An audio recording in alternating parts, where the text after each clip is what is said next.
Yooyyaa harka fuuni ashamaa jaalatamtootaa fi kabajamtoota maatii jiru miidiyaa nageenya keenya bakka jirtanitti isin dhaqqabu isiniin jenna. Of eeggannoo cimaa qabannee isiniif dhiyaannee jirra. Of eeggannoo amma nuti isin biraan gahuuf deemnu kana waliif sheer godhaa, laayikii tuquudhaan waliif dabarsaa. Akkasuma immoo viidiyoo kana hamma xumuraa dhageeffadhaa. Raayyaan ittisa biyyaa humna kumaandoo marsaa 44 leenjii ariifachiisaa jechuudhaan eegalee jira. Raayyaan ittisa biyyaa ji'a tokko dura ijoollee kumaatamaan lakkaan leenjisee baasuun isaan ni yaadatama. Ijoolleen sun eessa deemte akkasuma immoo maal irra jirti kan jedhu amma immoo maaliif eegale leenjiin kun ariifachiisaadhaan uummanni keenya of eeggannoon inni godhuu qabu of eeggannoo akkamiti kan jedhu odeeffannoo cimaa kana qabannee isiniif dhiyaannee jirra. Mootummaan biltsinnaa kufaatiin isaa dhiyaatee waan jiruu fi waa hedduu balleessuudhaaf deemaa jira. Keessattuu naannoo waraanni jirutti diraamaa hedduutu kaabinoodhaan qophaa'ee jira. Odeeffannoon tun odeeffannoo keessoo mootummaatii baateedha. Odeeffannoo tana hamma xumuraa dhageeffadhaa. Akkasuma immoo laayikii fi sheerii tuquu hin dagatinaa. Namoonni jiru miidhaadhaaf haraawwatan yookaan sabskiraaybii godhin sabskiraaybii gochuudhaan maatii jiru miidiyaa ta'a isiniin jenna. Gara guutuu odeeffannoo keenyaatti isin dabarsina. Isinis hamma xumuraa dhageeffadhaan affeerraa keenya.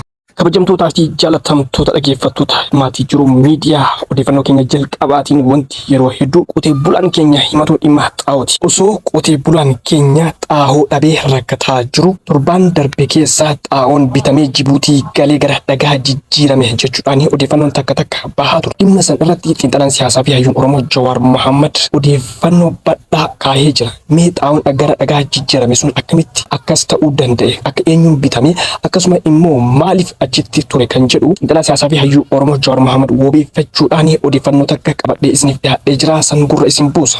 Torbaanota darbe dhimma xaa'oo biyya alaatii bitamee Jibuutii yoo ga'u dhagaatti jijjiiramee argame barreesseen ture. Warri dhimmicha jalqabarraa hordofaa hin turin hubachiisuu waan barbaachisaa ta'eef gabaabsin akka armaan gaditti isiniif dhiyeessa. Xaa'oon waqtii oomisha itti aanuuf ta'a jedhamee biyya alaatii bitamee doonii yookaan markaba ja'atti fe'amee Jibuutii gahe. Yoo jooniyaa naquuf yaalan xaa'oon silaa huura ta'uu qabu dhagaatti jijjiiramee argame. Dhagaan kun humna namaatiin caccabuuf yaaliin yeroo dheeraa fudhachuu konkolaachistoota fe'uuf achi dhaabbatan bira komii kaase. Nus komii kana balballoomsine. Dubbiin tun saaxilamuu hoogganaa fi dhaabbilee mootummaa xaa'oo sana bituuf doonii fe'uu keessatti hirmaatan quba akka walitti qaban taasise. Jalqaba qondaalonni olaanoon kanneen gara gadiitti quba qabuun ofirraa mulquun namoonni hedduun hidhaman. Boodarra dubbiin hammaattee hojjaggeessaa fi dura ta'an boordii Itoophiyaa Shopping Lines aangoorraa kaafaman. Itti aansee itti gaafatamaan kooppareeshinii hojii qonnaa kan xaa'oo sana bite ari'aman.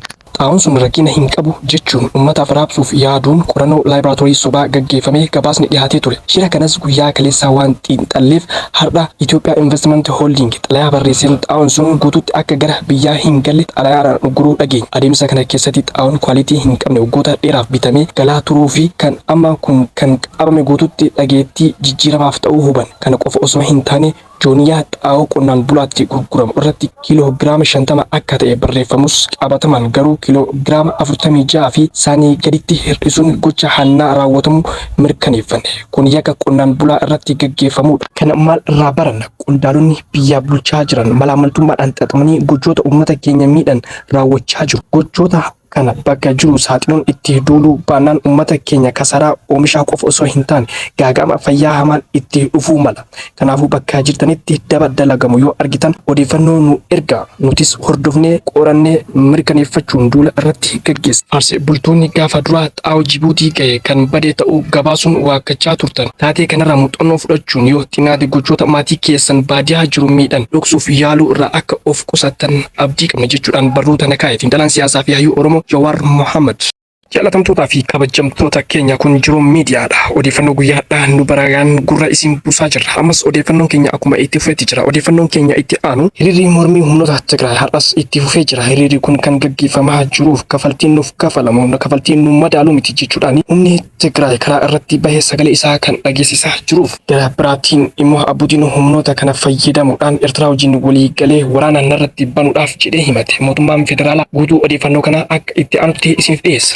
Miseensonni humnoota Tigraay kafaltiin nuuf kafalamuu qabu nuuf kafalamaa hin jiru. Jireenya gadadoo jiraataa jira jechuudhaan addabaabaayii bahuun mootummaa naannichaa irratti mormii erga dhageessisuu jalqabanii torbaan guutanii jiru. Mormiin kun har'as magaalaa garaagaraatti itti fufee jira. Addi bilisummaa uummata Tigraay yookaan abutiin kan humnoota kanaan hoogganamu yookaan hidhata qaba jedhamee humnoota kana fayyadamee caasaa bulchiisa yeroo Tigraay duraanii diigsisee deeggartoota isaatiin bakka buusee jedhamee himatama. Kana malees humnoota kana fayyadamee hidhattoota faannoo fi mootummaa Eertiraa waliin ta'ee kaaba Wallootti haleellaa haleellaa raawwate jedhe mootummaan federaalaatti badar. Abuutiin hidhattoota kana fayyadamee mootummaa Eertiraa waliin ta'ee Nawaanoof jedhes himatee jira. Kanaaf miseensonni humnoota Tigraay kaampii jiran sagantaa DDR jedhamu loltoota duraanii kajiisanii uummatatti makuutiin hidhannoo isaanii akka hin hiikanne gufachiise jedhe mootummaan federaalaa hidhattoota kaampiitti walitti qabamanii jiran. Kanaaf mootummaan naannoo Tigraay mallaqa biiliyoonaan lakkaa'amu kabalaa jiraachuu pirezidaantiin duraanii bulchiinsa yeroo Tigraay Geetaachoo Raddaa kanaan dura dubbatanii turan. Kanaanis mallaqni misooma naannichaatiif oolu qabu hin oolle jedhan. Abuutiin immoo gama isaatiin lafti naannoo Tigraay weeraramtootaan qabamee hin gadhiifamne lammiileen buqqaafaman qe'eetti hin deebine mootummaan federaalaa waliigaltee pirootoriyaa hojiirra hin oolchine jechuudhaan komate. Abuutiin humnoonni Tigraay hanga wantoonni kun hin milkoofnetti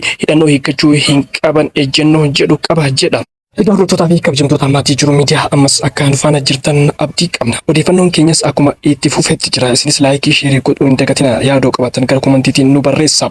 Odeeffannoon keenya itti aanutti isin dabarsina. Odeeffannoon keenya itti aanu raayyaan ittisa biyyaa leenjii waraana humna kumaandoo adda ta'e marsaa 44ffaa gara leenjii opereeshinii addaatti jalqabsiisuun dhagahame. Akkuma beekamu ji'a tokko duras eebbisiisee ture osoo hin turin leenjii jalqabsiisee jira. Ammas waraanni ji'a tokko dura eebbisiifame eessa jira maal irra jira kan jedhu gaafii nama hundaati. Guutuu odeeffannoo kanas akka itti aanutti gurra isin buusa. Raayyaan ittisa biyyaa Itoophiyaa tibbana leenjii humna kumaandoo adda ta'e marsaa 44ffaaf giddu gala leenjii opereeshinii addaatiin jalqabsiisuu ibse. Ajajaa diivizhin opereeshinii addaa kan ta'an Leetinaal Jeneraal Shoomii Abdataa leenjii humna kumaandoo kan giddu galichatti argamuun jalqabsiisanii jiru. Humni kumaandoo kun addatti leenjii fi qophii akkamiif akka ta'e hin ibsamne. Leetinaal Jeneraal Shoomii Abdataa leenjistootaaf yeroo ergaa dabarsan ogummaa leenjistoota irraa argataniin naamusa keessan qajeelfachuu fi ciccoomina keessan cimsachuu fi jaalala biyyaaf qabaachuu hojjechuu itti fayyadamuu qabdu jechuudhaan raayyaan ittisa biyyaa ibsa baaseen eeree jira. Loltoonni biyyaaf dhaabbatu ta'uudhaaf jabaatanii hojjechuu loltoota naamusa qabuu fi jabaa ta'uu qabdu jedhan. Humni kumaandoo amanamaa fi onnataadha. Ummata isaa fi biyya isaa amanamummaa fi ejjennoo guddaa qabaachuun tajaajila dirree lolaattis muddama jiru sa'inaan garagalchuun seenaa biyya keessatti kan yaadatamu ta'a jedhan Leetinaal Jeneraal Shoomii. Leenjiin loltummaa akka waraanaaf qophaa'utti qofa ilaalamuu hin qabu kan jedhan jeneraalichi akka guddina dhuunfaa ogummaattis fudhatamuu qaba jedhan. Ogummaan kee fi naamusni kee guddisuun dhaloota dhufuuf jireenya dhuunfaa kee jijjiiruuf itti fayyadamuu dandeessa jedhan. Dhiyeenya Itoophiyaan loltoota kumaataman marsaa adda addaan leenjisuu eebbisiisaa jira. Kanneen fedha qabanis akka galmaan leenjii fudhatan waamicha dhiyeessaa jirti. Waraana kaaba Itoophiyaa booda gaafiin Itoophiyaan ulaa galaanaa argachuuf dhiyeessiteen qaxanaa gaafa Afrikaatti muddamni dabalaa dhufee jira. Akkasuma immoo waraanni hedduun riphee loltootaan booji'amuun Itoophiyaan muddama hamaa keessa seentee jirti. Xiinxaltoonni siyaasaa of eeggannoo uummata keenyaaf mootummaan abbaa irree yeroo keessuun mootummichaa tasgabbii dhabu yeroo baay'ee wal waraansa keessoo yookaan walitti bu'iinsa uummataa bifa garagaraan babal'isuun humna uummataa laafisuu irratti hojjeta. Laafachuun humna uummataa mootummaa abbaa irreef humna jabaa ta'a jechuu kooti. Akka fakkeenyaatti Somaaliyaa fi Oromiyaa gidduutti poolitikaal kompilisii dantaa dinagdeen dabalame Harargee fi Baalee akkasuma hanga Booranaatti bobba'aa saaqata.